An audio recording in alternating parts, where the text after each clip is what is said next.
terms of my big learning from Coulthurst as a legal firm is that the emphasis on the legal side of brain injury that I was expecting, the focus on the diagnosis, getting the right diagnosis of the actual injury. It's then focused on the rehabilitation from day one through, and then the ongoing rehabilitation with Hobbs rehabilitation, with neurotechnology, and just promoting the real end of, well, there's no end of recovery. That's the other thing I've learned, of just, it's the whole scale from diagnosis through to the long term, getting the best possible outcome, along with the legal side.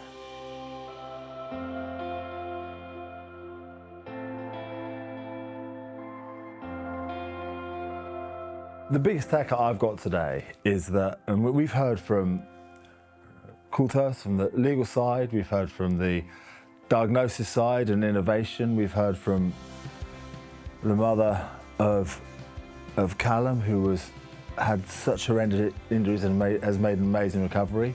We've heard from people in the rehabilitation, neurotechnology and educational, that there is hope on every step. And so people shouldn't sit there and think, actually, this is where I'm at for the rest of my life. This is where my brother, husband, daughter, whatever it is, for the rest of their life. Make a call, get in contact, anybody, whether it be to get the right diagnosis, get the right legal support, get the right rehabilitation. There is hope out there. Don't settle. Nobody should settle.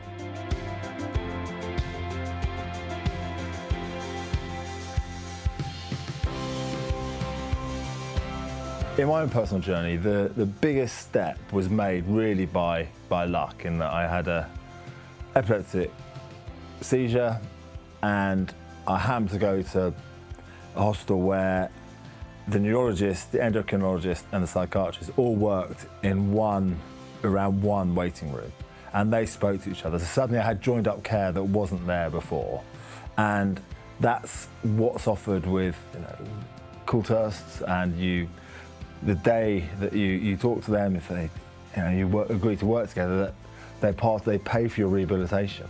You don't have to wait till any settlement. And it's crucial within, you learn today that you need to get treatment going as soon as possible to have the best outcome.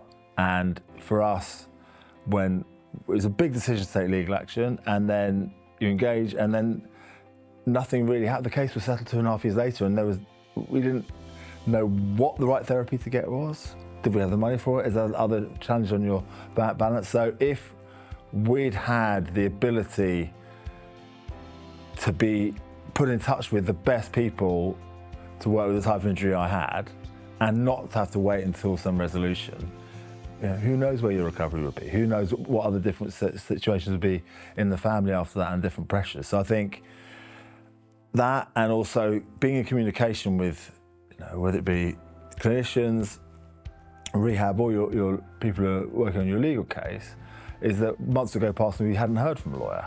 And there's no doubt they were doing a good job, but we hadn't heard from them. Whereas I struggled to believe when I heard Richard say that 5 cases, our lawyers are at maximum capacity. And that just offers a totally different level of service. And that is, when you're in an uncertain world, such as traumatic brain injury does for family and the individual, that you need that support.